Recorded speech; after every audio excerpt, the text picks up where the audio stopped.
정도는 보이셔야죠. 아, 예. 맨 뒤에 계신 분들까지 보이면 좋겠어요. 오늘 보셔야 될 이 내용은 여러분의 각자 자료를 다 못 갖고 오셨을 거예요. 왜냐하면 구반장 교육 자료가 아직 안 나왔대요. 그래서 항상 첫 번째 강의를 저한테 시키시더라고요. 근데 이 강의가 어디 있냐면 저희 교구 메일에 보면 이 교재를 타십시오라는 안내에 한부탱이 있더라고요. 그래서 그거를 가지고 준비를 해왔는데 고장성장은 신부님이 철저히 준비를 해주셔서 하나씩 다 갖고 오셨나봐요. 예. 다른 분들은 이거 없으시죠? 네. 그래서 이거 없으셔도 돼요. 그냥 제가 여기다 다 준비해 왔어요. 이 교재를 첫 강의인데 필요가 하실 것 같아서 이거를 고스란히 PPT에 다 넣었어요. 그래서 오늘 강의하시면서 나눔 주제 관련된 게 있거든요. 1번에 1, 2, 2번에 1, 2가 있는데 그것은 여러분들이 사진을 찍어 놓으신 다음에 각자의 분당에 가셔서 그걸 보시고 응용하시면 좋을 것 같아요. 제가 교재를 볼 때마다 느끼는 건 교재는 그냥 뼈다귀만 있는 것 같고요. 이 뼈다귀에 살을 채워 나와야 되는 거는 여기 계신 분들. 제가 이 살을 어떻게 붙여야 되는지 제가 뼈대기에 진흙으로 치면 진흙만 붙여드릴 거예요, 오늘은. 그럼 그거를 사람으로 만들지, 동물로 만들지, 여러 가지 무슨 모양으로 만들지는 부역장님들과 반장님들의 몫인 거죠. 그렇죠? 네. 네, 그래서 오늘 강의를 저도 최선을 다해 준비해 오긴 했는데요. 잘 들어주시고, 마음속에 새겨지는 것도 있다면 그 새겨지는 것을 본당에 가셔서 반원들과 부역원들과 함께 잘 나누셨으면 좋겠어요. 네, 이번에 강의할 수 있는 소공동체 교재의 제목은 마태복음 11장 28절에 나와 있는 모두 나에게 오너라 나입니다. 그래서 이걸 통해서 예수님의 말씀에서 묵상하는 우리를 위한 환대라는 제목인데요. 이 교재를 시작하면서 항상 시작 기도가 복음화를 위한 기도가 있더라고요. 이 복음화를 위한 기도 함께 마치고 강의 시작하도록 하겠습니다. 성부와 성자와 성령의 이름으로 아멘. 같이 읽을게요. 만민의 임금이신 주님, 복음으로 증언한 선조들을 통하여 이 땅에 빛을 밝혀 주셨으니 감사하나이다. 이제 저희도 선조들의 믿음을 본받아 힘차게 복음을 전하는 일꾼이 되어 온 민족의 복음화를 이루게 하소서. 또한 세계를 밝히는 등불이 되어 인류 평화와 번영에 이바지하게 하소서. 아멘. 성부와 성자와 성령의 이름으로 아멘. 다시 한번 제 소개를 드리면 저는 인천교구 모래내 성당에 있는 이용현 베드로라고 합니다. 만나서 반갑습니다.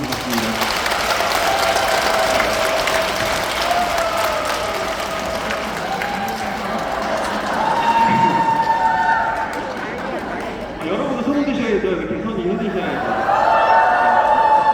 너무나 좋네요. 제가 강의 중에 제일 좋아하는 강의 대상이 인천교구 구역장님들과 반장님들. 네.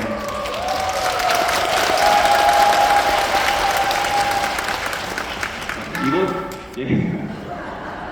저희 총국장님인데 목소리가 원래 커요. 그래서 전국의 여러 곳에 강의를 다녀봤는데 여기 인천교구에 있는 교육장님, 반장님들의 호응이 가장 뜨겁고 포근하고 사랑이 가득한 곳이라고 생각을 합니다. 그래서 인천교구에서 강의로 상처받은 신부가 있으면 제가 그래요. 구역장, 반장 강의를 가. 그러면 힘을 얻을 거야 라고 말을 합니다. 올해는 교구장님께서 우리 모두에게 환대하는 공동체 해를 보내자라고 청하셨어요. 여러분들 연초에 사목교사 다 들으셨죠? 네. 그 환대의 의미를 되새기면서 그 환대의 의미를 깊이 살아갈 수 있는 공동체가 되기를 바라는 마음으로 이 교재가 준비되어 있습니다.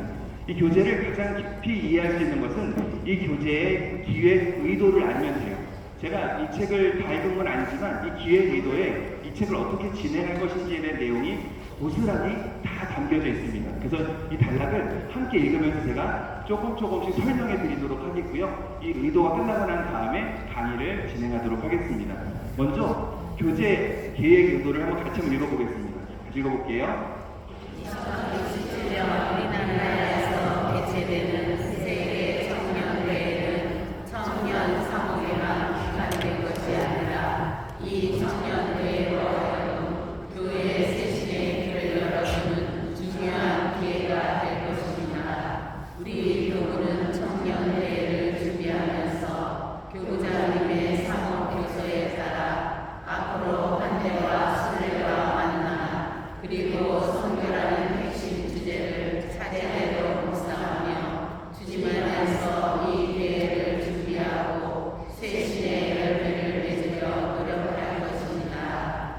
2027년에는 세계 청년대회가 개최됩니다. 서울에서 개최되지만 총 9박 10일 일정으로 인천교구에서 5일, 서울에서 5일 이렇게 진행을 합니다. 그래서 외국인들이 각 교구로 가서 각자의 삶을 나누고 서로의 신앙을 증거하는 시간을 갖기 때문에 이게 청년들만의 행사가 아니라 어른들의 협조가 없으면 될 수 있을까요? 없을까요? 단 한 개도 할 수 없어요. 우리 교회에서는 평신도 분들의 노력과 희생이 없이는 결코 뭘 하나도 여기 있는 걸 여기로 옮길 수도 없어요. 저는 그렇게 생각해요. 신부가 백날자에도 신장분들이 도와주지 않으면 안 돼요. 아무것도 할 수 없어요. 2027년에 정말 큰 행사를 합니다. 월드컵 다음으로 큰 행사예요. 근데 그거를 비그리스도교 국가인 우리나라에서 개최를 하는 거예요. 그 개최한다는 게 되게 가슴 벅차기도 하지만 한편으로 걱정도 됩니다. 특별히 홈스테이를 하라고 말씀을 하셔요. 홈스테이는 그냥 할 수 있는 것이 아니라 깊은 환대의 마음으로 내 삶의 자리를 나눠주는 거죠. 근데 우리들은 먼저 하지도 않았는데 지금 2026년이잖아요. 근데 벌써 걱정을 해요. 밥은 뭘 줘야 될지, 뭐 침대를 줘야 될지. 근데 교구에서는 얘기하더라고요. 그냥 마루를 주면 된다. 그들이 다 침낭을 가져와요. 그 침낭, 이불 자리도 안 줄 필요도 없어요. 바닥에 요만 깔아주면 본인들이 침낭을 갖고 자고 시원하게 해주면 되고, 음식도 교구에서 뭘 줘라라고 다 정해서 내려온대요. 예, 그래서 그것만 차려주면 된대요. 뭐 아침에 계란 후라이, 뭐 김치볶음, 밥, 뭐 이렇게 주라고 얘기를 해줄 거래요. 그래서 너무 미리 겁을 먹지 마셔라 하는 것을 말씀드리고, 우리들이 여러분들 헬스클럽에 가서 무슨 엽기를 들 때 그냥 들 수 있는 게 아니잖아요. 처음에 그냥 들 수 있으세요? 못 들죠. 처음에 작은 무게부터 하나씩 들면서 큰 무게를 들게 돼요. 그래서 교구장님께서는 올해 환대라는 해를 보내고 하반기에는 순례와 만남, 그리고 내년에는 선교라는 핵심 주제로 하나하나 빌드업해 나갈 거예요. 하나씩 무게를 올려나갈 거예요. 그 무게를 올려나감으로써 우리들이 이 대회를 준비하고 여러분들 각자가 이 대회를 통해서 쇄신할 수 있는 기회를 만들어 가겠다는 것이 교구장님의 큰 계획이십니다. 그런데 저희 교회에 큰 어려움이 하나 있어요. 이게 뭐냐면 고령화. 고령화가 커요. 이게 신기한 게 뭐냐면 나이를 먹을수록 뭐가 커지는 줄 아세요? 마음속에? 새로운 것에 대한 두려움, 도전하고 싶지 않은 마음, 이런 것들이 있어요. 그러다 보니까 어른들이 청년대를 한다니까 지금부터 걱정을 해요. 지금부터 걱정할 필요가 있을까요? 없을까요? 걱정은 지금 한다고 이자가 붙을까요? 안 붙을까요? 걱정은 지금 하면 스트레스라는 이자가 붙어요. 스트레스가 부르면 여러분들 몸이 어떻게 되죠? 아파요. 그러다 보니까 지금부터 걱정하지 마시고요. 교구에서 여러분들께 하나씩 부탁드리는 대로 그때그때마다 예 알겠습니다 라는 마음으로, 환대의 마음으로 함께 하기를 청하는 겁니다. 두 번째 같이 읽어보겠습니다.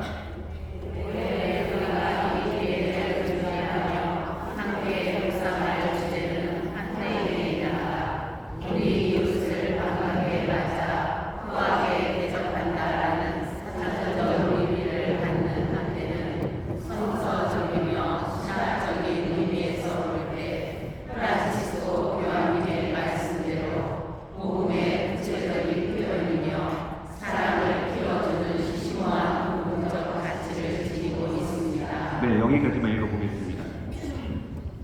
여기 나와 있는 붉은 표현은 제가 중요하다는 걸 표시를 한 거예요. 이 책에는 그게 표시되어 있지 않아요. 그래서 이거를 표시해놓고 사진을 찍어두시면 나중에 교재를 다시 보더라도 어려움이 없으실 거예요. 우리가 환대를 한다는 건 복음의 구체적인 표현이며 사랑을 키워주는 심오한 복음적 가치라고 정의를 합니다. 이것에 대해서 정확하게 설명하는 복음 말씀이 두 가지예요. 먼저 한번 위에 거 읽어볼까요?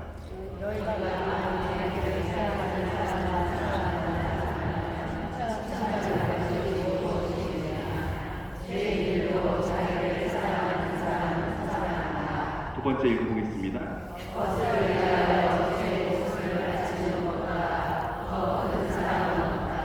네, 우리는 환대해야 된다는 걸 압니다. 하지만 그 환대를 우리는 항상 내가 속한 공동체, 내가 속한 단체, 내가 만나는 사람들만 환대하는 경우가 많이 있어요. 그러다 보니까 성당에서 뭔가 다른 사람이 오면 째려봐요. 그래요, 안 그래요? 거짓말, 거짓말. 가끔 저희 여러분들 성당마다 신자분들이 평일미사에 가면 스티커처럼 그 자리에 다 그대로 앉아 계셔요. 예, 스티커를 붙여놓은 것처럼 항상 그 자리에 앉아 계셔요. 그러다 보니까 성당에 낯선 사람이 오면 자꾸 쳐다봐요. 저희 성당 같은 경우는 어르신들이 많거든요. 그러다 보니까 젊은 여자가 오면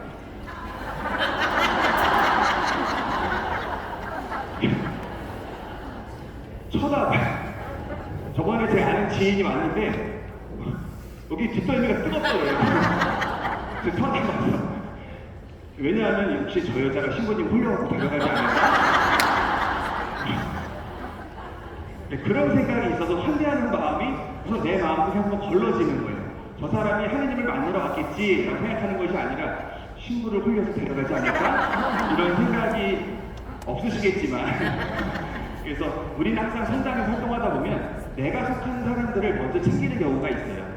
근데 우리가 환대한다는 건 내가 속한 사람들, 내가 익숙한 사람들이 아니라 내가 처음 만나는 모든 사람에게 예수님의 마음을 담아서 그 사랑을 전하는 것이 환대라고 기억하시면 됩니다. 저는 그래서 이 환대라는 표현을 이 한마디로 정리하고 싶어요. 내 마음의 한 켠을 내어주는 것이라고 환대를 표현하고 싶습니다. 여러분 상대를 기쁘게 맞이하려면 내 마음의 한 켠을 내어줘야 그 사람을 기쁘게 만날 수가 있어요. 내가 내 마음에 나로 가득 차 있으면 어떻게 될까요? 나누고 싶어 하지 않아요. 내가 내 것만 챙기려고 하거든요. 근데 그 모습을 남자아이와 여자아이를 통해서 알 수가 있대요.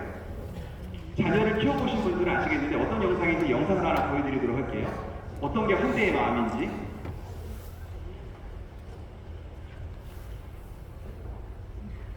하나, 둘, 셋. 아유, 몇 개야? 엄마, 누구야? 이제 하나, 둘, 셋.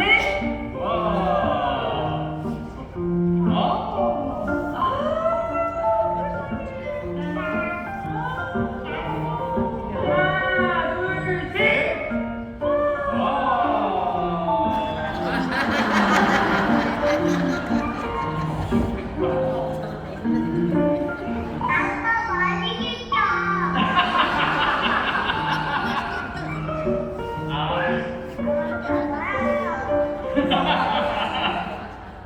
네. 여자아이들은 내가 있는 걸 하나 엄마 아빠 주는데 남자아이들은 지가 다 먹고 아빠 놀리는 모습을 보이는 거죠. 내 마음속에 사랑을 나눠보자는 마음이 있으면 옆에 있는 사람의 부족함이 보여요. 그래서 그 사랑을 나눠주는 거고 내가 먹고 싶고 내가 취하고 싶고 내가 누리고 싶은 게 많으면 옆에 있는 사람의 그 힘들고 아픈 것이 잘 보이지 않죠. 그럴 때 여러분들의 마음을 나눠줄 수 있는 것, 이것을 환대라고 보시면 됩니다. 환대라고 보시면 됩니다. 세 번째 같이 읽어볼까요?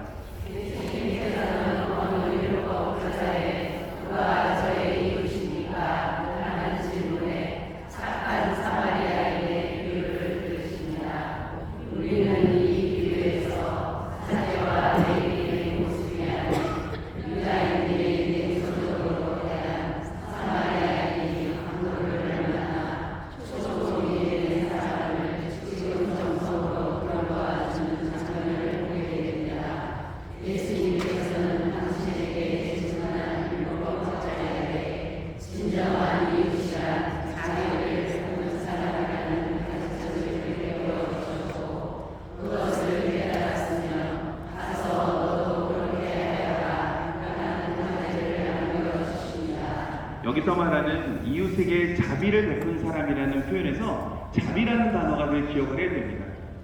예, 여러분들 자비라고 하면 어떤 표현인 것 같으세요? 상대를 위해 뭔가를 내 마음을 나눠주는 것도 자비라고 생각을 하시잖아요. 그걸 이렇게 표현할 수가 있습니다. 그리스도교 안에서의 자비는 다음과 같은 표현으로 볼 수가 있어요. 자비는 이 영어 표현은 미세리꼬르디아라고 합니다. 발음 나는데 읽으시면 돼요. 뭐라고요? 예, 미세리꼬르디아라는 표현인데요. 이건 라틴어인데 이 단어는 두 가지가 합해진 거예요. 미세레레라는 비참함이라는 표현과 꼬르라는 표현이 합쳐진 겁니다. 꼬르는 마음이라는 표현이에요. 비참한 마음이 아니라 상대의 비참함에 마음을 기울이는 것. 네. 춤을 춰드려야 되나요? 노래가 나오는데, 네. 상대의 비참함에 내 마음의 한켠을 기울여주는 거. 이게 쉬울까요? 어려울까요? 네, 어려워요. 그렇기 때문에 자비를 베푼다는 게 무척 어려운 거예요. 그래서 우리가 기도할 때 그러잖아요. 주님, 자비를 베푸소서. 우리 비참한 마음에 귀를 기울여 주소서라고 청하는 겁니다. 그래서 여러분들이 이웃을 사랑하는 자비의 마음은 상대의 비참함에 마음을 기울이는 또 환대의 마음을 갖는 것이라고 기억하시면 됩니다. 이제 네 번째 같이 읽어볼게요. 예수님께서 일깨워주시는 하나님의 정신이 우리가 주님께 받은 사랑의 힘이고 우리 이웃이 누구인지를 관심 있게 살펴보고 그 안에서 그리스도를 발견하며 넓은 마음으로 그들을 포용하면서 주님께서 가르쳐 주신 사랑을 실천하는 것을 깨닫게 됩니다. 예, 여기서 나와 있는 건 뭐냐면 환대의 정신은 한 번에 이루어지는 것이 아니라 세 단계로 이루어진다는 것을 보여주는 겁니다. 밑에 보시면 도움이 필요한 이웃을 찾고 그 안에서 그리스도를 발견하고 주님께서 가르쳐 주신 자비를 실천하는 것, 즉 상대의 비참한 부분을 찾아보는 것, 귀를 기울이는 것, 마음을 살펴보는 것이 우리가 환대의 정신을 살아가는 것이다 라는 것을 알 수가 있습니다. 이해가 되시나요? 네. 그래서 우리는 준비된 사람만, 내 안에 공동체 사람들만 챙기는 것이 아니라 내 공동체 밖의 사람들, 곧 있으면 올 2027년에 올 세계 청년들을 기쁜 마음으로 반겨주는 것. 그것이 우리가 공동체를 기쁘게 만들어갈 수 있는 길이라고 보실 수가 있습니다. 마지막 읽어보겠습니다. 예수님의 말씀과 하나님 모든 것에서 깊이 살펴볼 수 있습니다. 실제로 예수님께서는 단순히 당신에게 호기심을 가지고 다가오는 사람들에게 관심을 가지신 것이 아니라 가난하고 도움이 필요하며 당시 사회에서 소외된 이들에게까지 자비를 베푸시면서 하느님 나라의 기쁜 소식을 전하셨습니다. 그리고 예수님께서 국진이 환대하며 돌아보는 대상의 중심에는 특별히 우리가 있습니다. 네, 우리는 상대에게 내가 자비를 베풀고 하나님의 말씀을 전한다고 생각을 하지만 그 말씀의 기준에는 항상 주님께서 우리를 더 사랑하고 계심을 기억하라는 표현입니다. 주님께서 우리를 환대해 주시고 우리를 사랑해 주시고 우리를 품어주시기에 그 넘치는 사랑을 우리는 이웃에게 베풀 수 있다라고 전하는 것이죠. 네, 마지막 읽어보겠습니다. 모두 나에게 오너라. 예수님의 말씀을 통해 우리를 위한 환대의 의미를 깨닫게 될 것입니다. 또한 이번 교제는 그 의미를 우리 삶에서 실천하도록 하나야 할 것입니다. 이를 위해 교제의 순서는 예수님의 탄생부터 부활의 여정으로 구성되어 있고 그 내용은 복음 말씀과 프란시스코 교황님의 말씀으로 준비했습니다. 이 교제를 통해 예수님께서 우리를 하느님 나라로 초대하시며 당신 사랑 안에서 우리를 환대하시는 여정을 체험하고 우리도 주님께서 주신 사랑을 기억하고 느끼며 우리 이웃 특히 청소년과 청년들을 기쁘게 받아들이고 환대하기를 기대합니다. 네, 이 교재를 보시고 마음이 이해가 되지 않으시는 분들은 꼭 이 기획 의도를 한번 읽어보시는 걸 권해드립니다. 이제 제1과 예수님의 탄생을 살펴보려고 합니다. 우리가 이제 오늘 배울 과가 이제 제1과입니다. 예수님의 탄생인데요. 이과의 핵심 목표는 다음과 같습니다. 같이 읽어볼게요. 예수 그리스도의 탄생이 내 삶의 진정한 기쁨으로 다가가는 순간을 되새깁니다. 예, 하나씩 읽어보겠습니다. 이 말의 의도는 자녀의 탄생을 떠올려보고 그 기쁨을 주님의 탄생의 의미로 더해본다는 겁니다. 이게 묵상을 보면 그냥 어렵지만 여러분들이 자녀가 태어났을 때의 기쁨을 떠올려보고 그 기쁨을 가지고 주님의 탄생의 의미를 더해본다면 이 의미가 더 깊게 와닿을 수 있는 겁니다. 두 번째 같이 읽어볼게요. 인류의 그리스도 탄생이 바로 오늘의 나라를 위한 것임을 깨닫고 이것은 예수님의 탄생은 우리의 죄를 사하시기 위한 것임을 기억하라는 의미입니다. 세 번째 읽어볼게요. 그리스도의 탄생부터 양육까지 훌륭히 제 역할을 다한 마리아와 요셉의 성사적인 분마다 우리 각자가 아름다운 성가정을 이루도록 노력합니다. 이것은 천사를 통해 하느님 말씀을 듣고 기억하고 곰곰이 생각하며 순명하는 삶, 이것 또한 환대의 마음을 갖게 도와준다는 것을 의미합니다. 순명하는 삶이 환대의 삶으로 연결되는지를 뒤에 설명해 드리도록 할게요. 예비 나누은 다음과 같은 걸 이야기합니다. 우리에게 가장 기억에 남는 성탄절은 언제였나요? 그때 느꼈던 감정을 마음속에 떠올려보고 함께 나눠봅시다. 왜냐하면 이것은 뭐냐면 여러분이 각자 마음속에 기뻤던 순간들을 떠올려보면 그 기뻤던 순간이 상대의 마음을 품을 수 있는 기회로 다가오는 것을 느끼게 합니다. 그렇기 때문에 이 묵상을 통해서 여러분의 나눔을 통해서 현대의 의미를 좀 다가가는 그런 이끌어가는 의도가 있습니다. 제가 나눠드릴 얘기는 이거예요. 아들, 아빠 오늘 생일인 것 같아 라는 표현입니다. 이게 뭐냐면 지난 저에게 기억나는 성탄에 대한 걸 나눠드리려고 해요. 지난 성탄쯤 되었을 때 어머니에게 전화가 왔어요. 어머니가 전화하셔서 항상 어머니, 여러분들 자녀가 보고 싶으면 뭐라고 말씀하세요? 아, 보고 싶다고 바로 말씀하세요? 보통 어떤 분들은 맛있는 거 해놨으니까 집에 와 뭐 말씀을 하신다는데 저희 어머니는 항상 전화하셔서 그래요. 뭐가 먹고 싶으니 사줘 라고 얘기를 하십니다. 근데 저희 어머니는 항상 요즘 들어서 피자가 그렇게 먹고 싶다고 하세요. 나이가 드시니까 김치는 먹고 싶지 않대요. 김치는 지겹고 이제 느끼하고 속을 이렇게 뭐랄까 지물지물하게 만드는 게 좀 좋으시대요. 그래서 어머니가 피자를 사달라고 하시더라고요. 그래서 연말에 항상 가는 피자집이 있어요. 화덕 피자집인데 거기 어머니 아버지를 모시고 가서 화덕 피자를 사드렸죠. 사드린 다음에 아버지한테 말씀드렸어요. 아버지, 아들이 연말이니까 아버지 꽃가옷 사드릴게 라고 얘기했어요. 왜냐하면 항상 연말이 되면 부모님께 옷을 사드리는데 주머니 사정이 넉넉치가 않으니까 뭔가 비싼 걸 사드릴 수가 없었어요. 그랬는데 이 올해는 제가 적금을 열심히 뒀어요. 적금을 15만 원씩 1년 동안 벌었어요. 크리스마스 때 딱 탈 수 있도록. 그래서 크리스마스 그날 딱 탄 거예요. 타서 아버지한테 얘기했죠. 그랬더니 어머니가 뒤에서 뭐라 그러셨는지 알아요? 코롱잠바 사줘.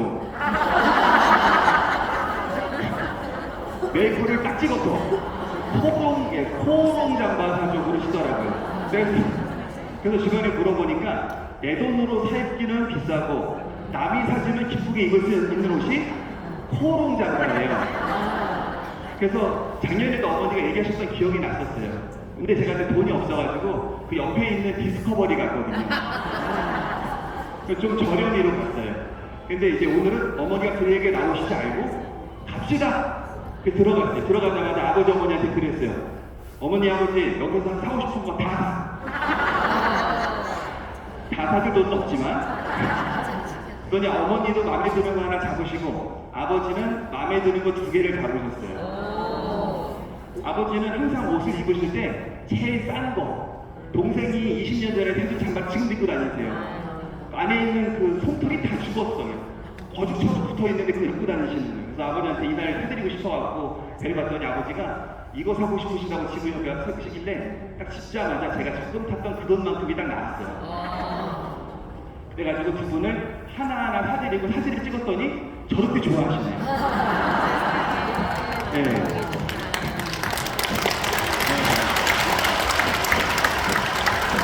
아, 이게 코롱 모델이 아니라 제 부모님이에요. 제 부모님. 사주고 증거사진 남긴 거예요. 네, 남겼는데 어머니가 이제 계산할 때쯤 되니까 그러시더라고요. 아유, 아들, 엄마가 아들 두 골만 빼먹네. 그랬더니 제가 그랬어요, 어머니한테. 엄니, 아프고 죽고 난 다음에 좋은 수익 사줘봤자 뭐해. 네, 지금 사드려서 기쁘게 입으실 수 있을 때 내가 언제든지 사드릴게. 내년도 사드리고, 후년도 사드리고, 계속 사드릴게라고 말씀을 드렸어요. 왜냐하면 입으시는 걸 보니까 너무 기쁜 거예요, 제가. 그러니까 저는 저렴한 걸 입어도 부모님은 좋은 걸 사고, 이거는 거기 있는 사장 아줌마가 그러더라고요. 저한테 혼자 살죠?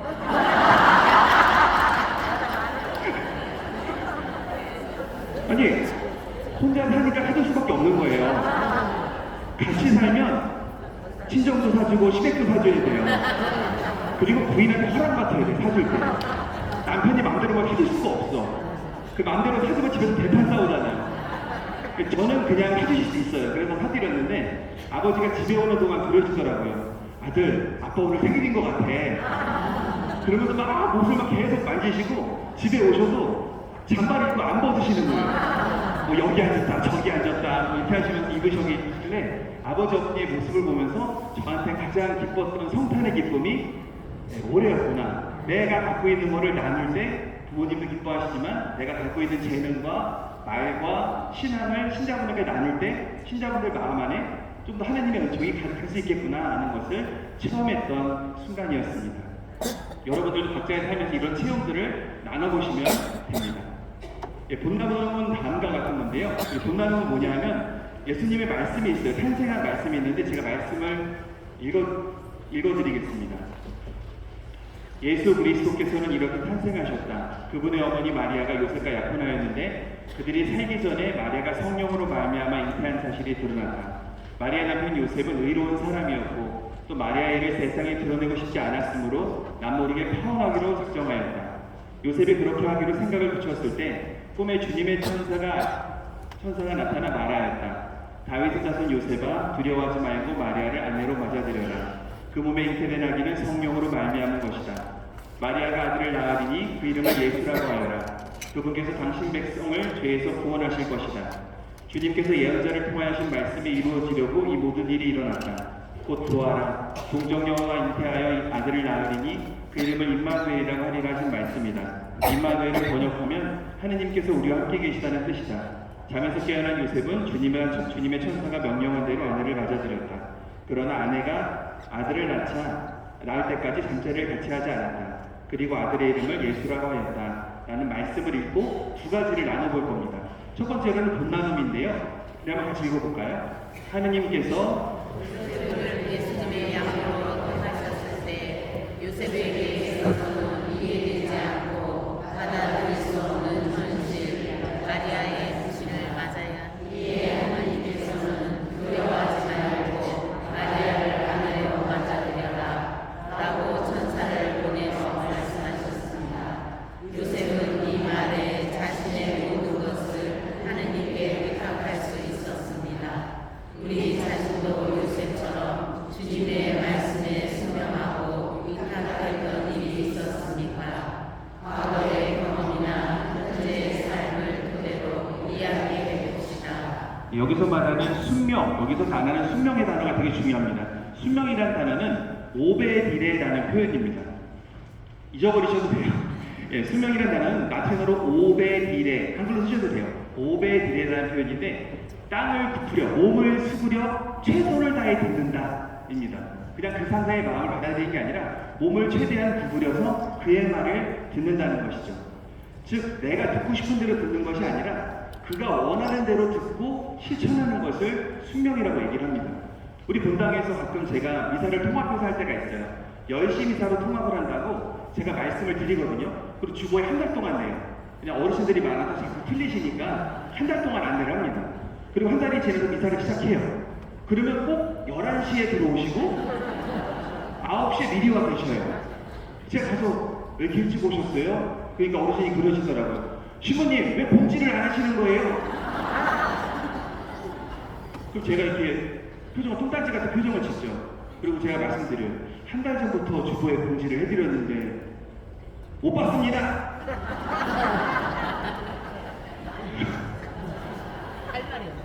근데 이거는 제가 거듭거듭해도 안 되는 거더라고요. 그게 뭐냐면 여러분들 각자가 듣고 싶은 대로 듣는 겁니다. 그런데 이게 좀 더 심해지면 치매 전 단계가 오잖아요. 공동체 있으실 거예요. 이제 하나둘 계속 보이실 거예요. 치매 전 단계가 오면 자꾸 뭘 훔쳐간다고요. 저희 공동체에 어떤 어르신이 계시는데 어르신이 성탄 미사가 끝나고 난 다음에 저한테 오시더니 급하게 오셔서 그러시더라고요. 신부님, 성당에 도둑놈이 있어요. 도둑놈이 있어서 내 지팡이랑 미사포랑 미사책이랑 다 훔쳐갔어요. 근데 제가 미사 끝나면 성당을 둘러보거든요. 3층에 갔더니 누가 이쁘게 고스란히 펼쳐놓은 거예요. 그래서 생각이 나서 어르신 3층에 가면 있습니다. 근데 제가 얘기해도 안 들으셔요. 내가 내 마음에 내가 가득 차 있으니까. 올라가자마자 제가 여기 지팡이 있습니다 했더니 그 도둑놈이 내가 한 얘기 듣고 갖다 놓고 갔대요. 그리고 자리에 가서 자리를 딱 말씀드렸더니 그 도둑놈이 여기다 펼쳐놓고 갔다는 거예요. 그래서 더 말씀을 나눠봤자 서로 얘기가 안 되기 때문에 어르신분 잘 챙겨서 가세요 라고 얘기를 했는데 가시면서도 그러더라고요. 도둑공 잡아달라고 말씀을 하시더라고요. 점점 우리들이 살아가면서 내가 내 안에 내가 점점 많아지면 상대의 말을 들을 수가 없고 순명할 수가 없습니다. 그리고 항상 신부가 얘기를 하면 신부의 얘기를 항상 꼬아서 생각하게 됩니다. 신부는 아를 얘기했는데 어로 듣고 요로 전달하는 거예요. 그런 분들 많아요. 되게 많아요. 신부가 공지사항을 아로 전달을 하면 그 아의 느낌을 더해서 전달해야 되는데 항상 내 느낌을 담아서 전달을 해요. 내 생각을 담아서 전달을 하고 그러다 보니까 듣는 사람들은 오해하고 저한테 와서 신부님 왜 그렇게 하셨어요? 라고 얘기하는 경우들이 많이 있죠. 그렇기 때문에 내가 상대의 말을 잘 들으려면 내가 나를 비우고 상대의 말을 온전히 내 마음을 내려놓을 수 있는 마음이 있는가, 요셉처럼 하느님의 말씀을 받아들일 마음이 있는가, 그것을 묵상하면서 신앙생활을 해야 된다는 것을 이렇게 말씀드립니다. 이 질문의 의도는 다른 것 같은데요. 같이 한번 읽어보겠습니다.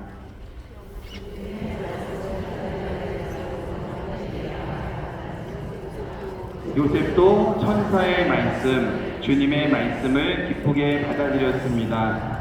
우리 자신도 요셉처럼 주님의 말씀을 마음속에 온전히 받아들인 적, 더 쉽게 말씀드리면 기쁘게 받아들인 적, 순명한 적이 있는지 물어보는 것입니다. 주님의 말씀을 환대한 순명함으로 얻었던 기쁨이 있는지 물어볼 수 있는 질문을 합니다. 이건 제가 이제 들려드릴 이야기인데 제가 1번 질문을 풀어놓은 거예요. 1번 질문을 풀어서 이렇게 말씀드린 거고요. 이거를 사진 찍어서 나중에 공동체 나눔할 때 읽어주시면 거기 계신 분들이 좀 더 쉽게 이해하실 수 있는 소스가 될 겁니다. 제가 포르실로 담당을 할 때 인천교구청에 제가 근무를 한 적이 있었어요. 2019년도에 근무할 때 이제 교구장님께서 포르실 담당을 찾고 있었는데 저는 그때 나이가 39이었거든요. 지금은 40 중반쯤 됐어요. 왜 웃으세요? 저 올해 47이에요. 어려 보여요. 옛날에는 47이라 그러면 거의 산할아버지였거든요. 여러분들 옛날에 김병상 모시연님이 이 성당 오셨을 때가 52이었어요. 예. 여러분들이 나이가 그만큼 드신 거예요. 제가 나이 먹은 게 아니라 저도 제 나이 때 활동을 하고 있는데 그래서 이제 제가 포르실로 할 때가 39쯤이었는데 총대 시모님의 부르더니 그러시더라고요. 크리스마스 즈음이었는데 포르실로 담당 신부라게 그래서 제가 그 큰 단체를 이 어린 사람이 맡으라고요? 그래서 제가 고민해보고 말씀드리겠습니다라고 말씀을 드렸죠. 근데 제가 그 순간에 하겠습니다 해야 되는데 그 말이 안 나왔어요. 그 크리스마스 내내 고민을 하고 난 다음에 제가 총대 시모님을 찾아갔죠. 시모님한테 말씀드렸어요. 신부님, 저 도저히 못하겠습니다. 신부님이 뭐라 그러신 줄 아세요? 해보지도 않고 어떻게 알아? 주교님의 명이네. 하시오. 훗날 주교님께 여쭤봤더니 본인은 그런 말을 하신 적이 없다고.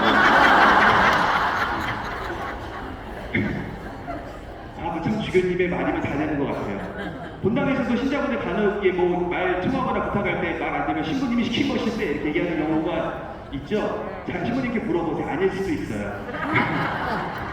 하지만 그 모든 것에 순명하다 보면 은총이라는 것이 생겨나는 것을 보게 됩니다. 하느님께서 아멘. 하느님께서는 어떤 방법, 어떤 걸로 여러분들을 부를지 몰라요. 하지만 여러분들이 그 말씀에 응답하면 열매를 맺습니다. 여러분이 응답하지 않으면 열매를 맺을까요, 안 맺을까요? 그냥 아무 일도 없는 거예요. 응답하지 않으면 아무 일도 없지만 응답하면 열매를 맺는 거고 여기 계신 구역장님들, 간장님들은 이미 그런 열매들을 많이 맺어가고 계신 분이라고 생각이 듭니다. 왜 이거 공동체 안에서 마음도 썩고 힘들고 답답하고 괴롭고 순명하고 싶지 않을 때도 있겠지만 순명함으로써 여러분들이 삶 안에서 열매 맺었던 적을 한 번씩 떠올려 보신다면 어려운 순간들을 넘어갈 수 있는 큰 소스가 될 거라고 말씀을 드립니다. 두 번째 나눔인데요. 이거 같이 읽어볼게요.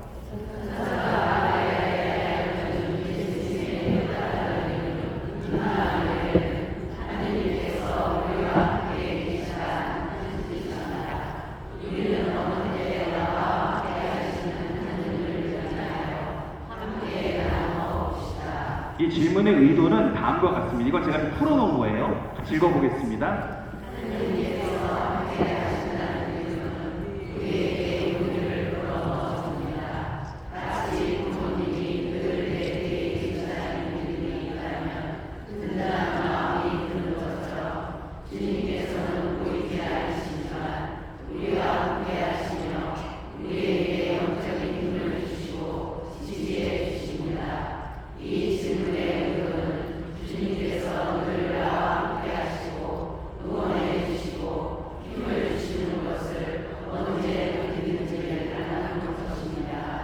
제가 어렸을 때 자전거를 배울 때 자전거를 첫 번째 레발 자전거를 배워요.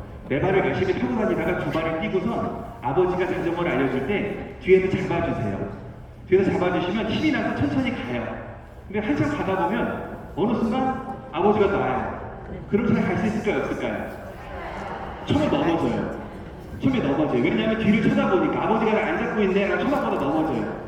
그런데 아버지께서 나를 지켜보고 계시고 도와주신다는 믿음이 있는 상태로 자전거를 출발하면 넘어지지 않고 쭉 가는 것을 볼 수가 있어요. 이런 것들이 임마누엘 하나님에 대한 설명으로 보시면 돼요.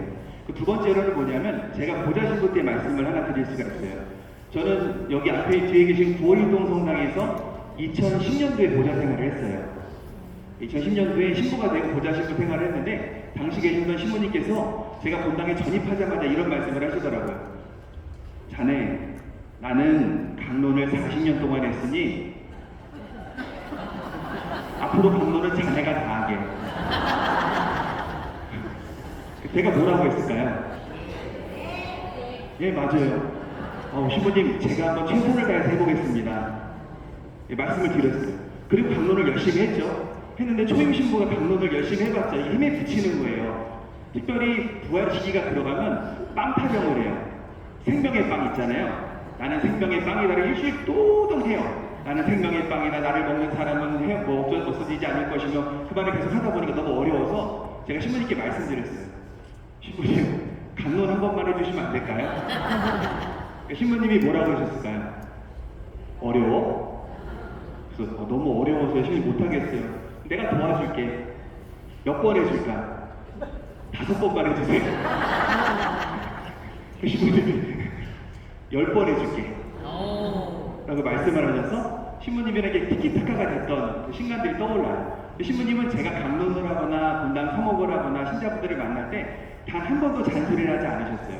그냥 뒤에서 이렇게 바라보고 계시다가 틀린 부분이 있으면 이렇게 툭툭 쳐서 안으로 들어올 수 있게만 해주셨거든요.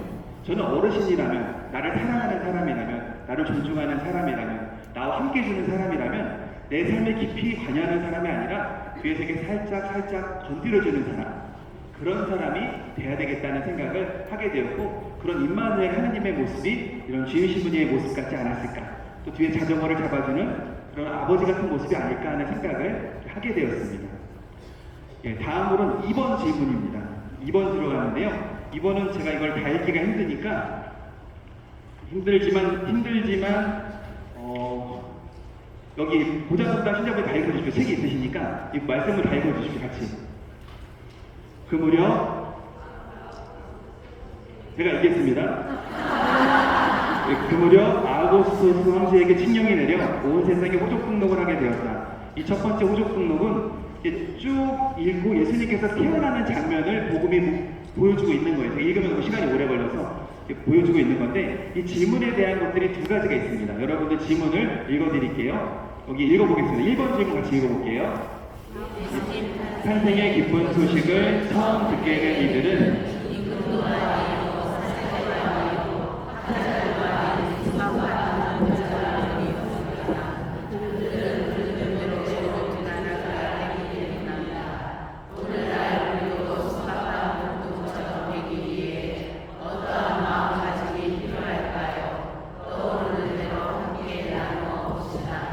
이 질문을 이렇게 풀어놓을 같이 한번 읽어보겠습니다.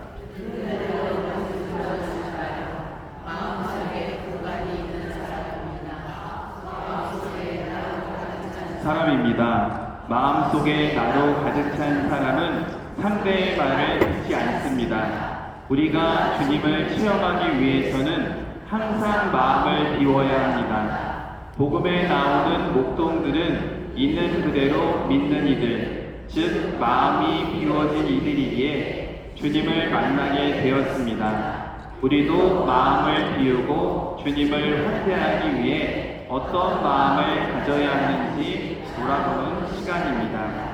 순박한 목동처럼 되기 위해서 우리는 어떤 마음가짐이 필요할까? 그런 거 듣는 대로 믿을 줄 아는 사람이 되어야 한다는 말씀을 이렇게 풀어놓을 수가 있습니다. 그 2-1번 질문을 이렇게 풀을 수가 있어요. 어떤 성당에 예비신자가 있는데 너무나 열심히 나오고 질문도 잘하고 성실한 예비신자였었어요. 형제님이었는데 그 형제님이 마지막 종합교리하는 날 주임 신부님이 손을 들고 어떤 게 궁금한 게 있는 거 무엇이 좀 물어보세요 라고 물어봤더니 형제님이 손을 들고 이렇게 얘기를 했대요. 신부님, 전 다른 건 다 이해가 되겠는데 동정 마리아가 동정으로 잉태하여 예수님을 낳았다는 게 이해가 되지 않습니다 라고 얘기를 했대요. 그래서 신부님이 자기가 본인이 알고 있는 대로 최선을 다해 설명을 해줬대요. 하나하나 조목조목 물어봤는데 그럴 때마다 말꼬투리를 잡고 이래서 이건 이렇고 저건 이렇고 계속 물어보니까 신부님이 짜증이 났을까요? 안 났을까요? 짜증이 너무 나니까 신부님이 이렇게 얘기를 했대요. 야, 마리아 남편이 믿겠다는데 왜 네가 못 믿어?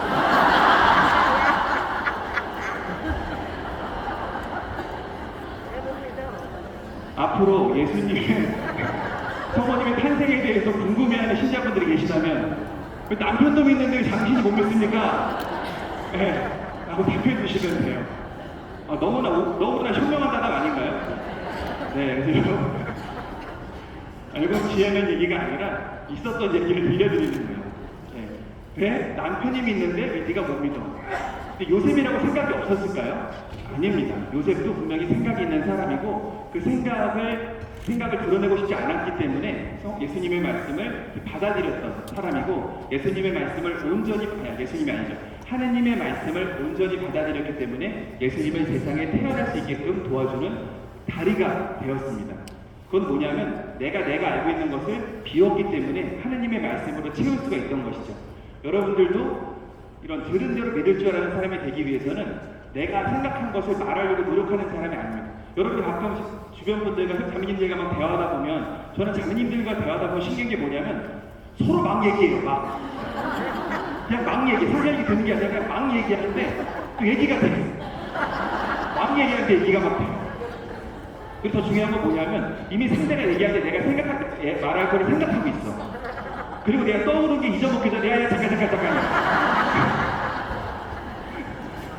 이게 잊어먹으면 안 돼. 잊어먹으면 안 되니까 막 잊어먹기 전에 잠깐 내가 뭐 얘기하고 얘기하는 동안 이 사람은 또 막 얘기를 까먹어.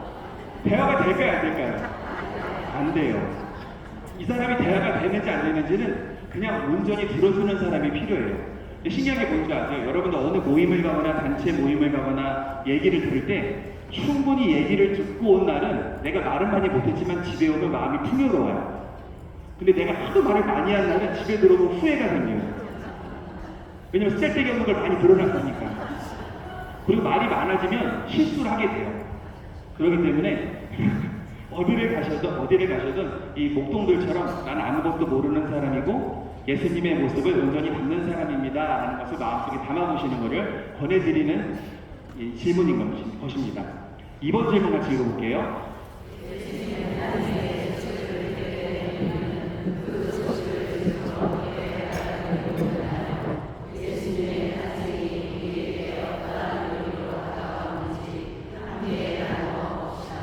이 질문의 의도는 다음과 같습니다. 같이 읽어보겠습니다. 가끔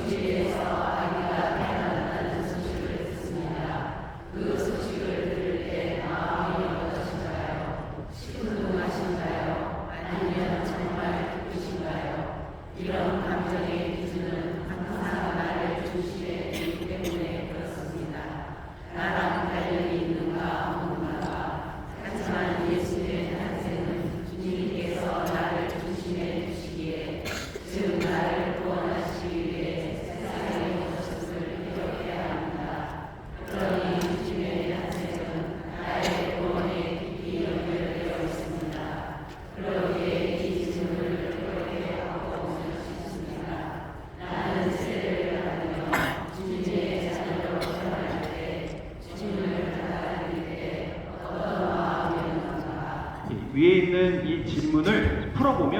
나는 세례를 받으며 주님의 자녀로 태어날 때, 주님을 받아들일 때 어떤 마음가짐으로 받아들였는가 하는 것을 되물어보는 질문인 것입니다.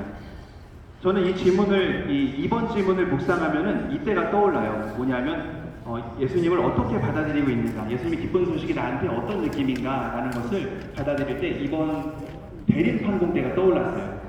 대림판공 때 신자분들 판공을 들여 각 성당에 가면 저 같은 경우는 본당에 여기 지구에서 막내예요. 나이가 47인데도 막내예요.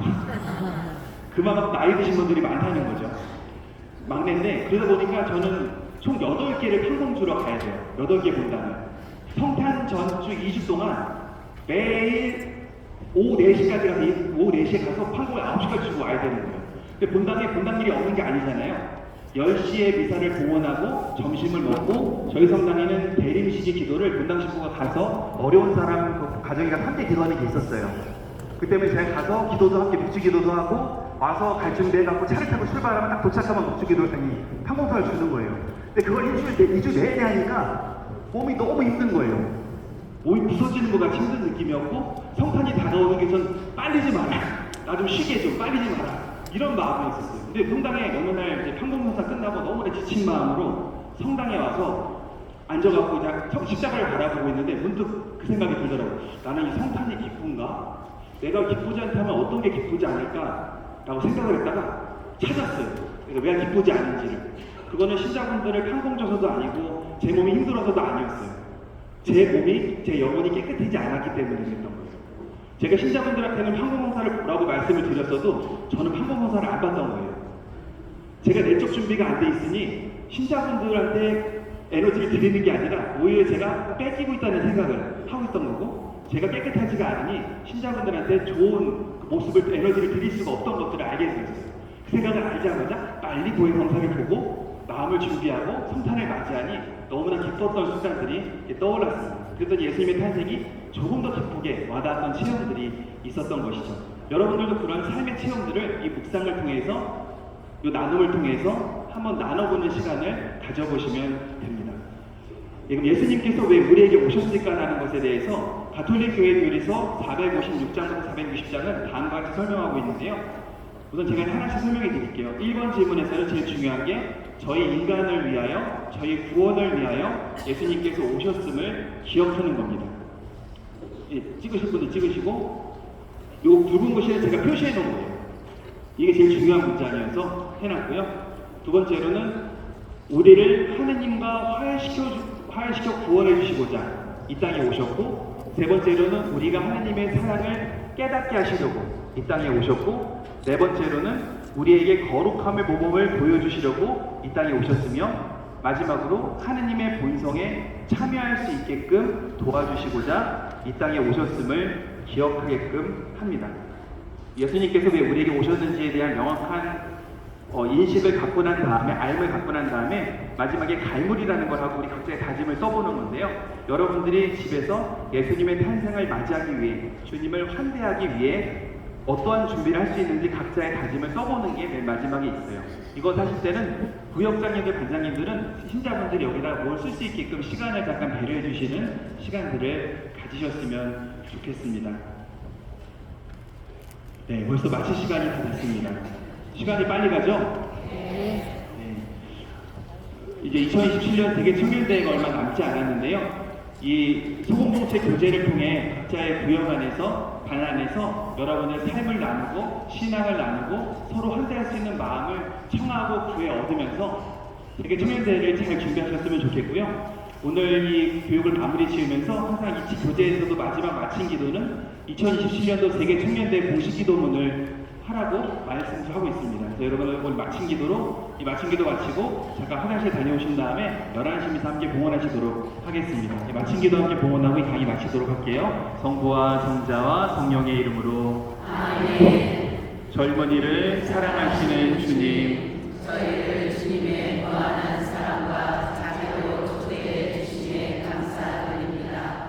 하느님 아버지, 저희 자신을 당신께 맡겨드리오니 온 세상 젊은이들이 교회의 품 안에서 위로받고 친교와 일치의 기쁨을 누리게 하소서. 이미 그리고 영원히 세상을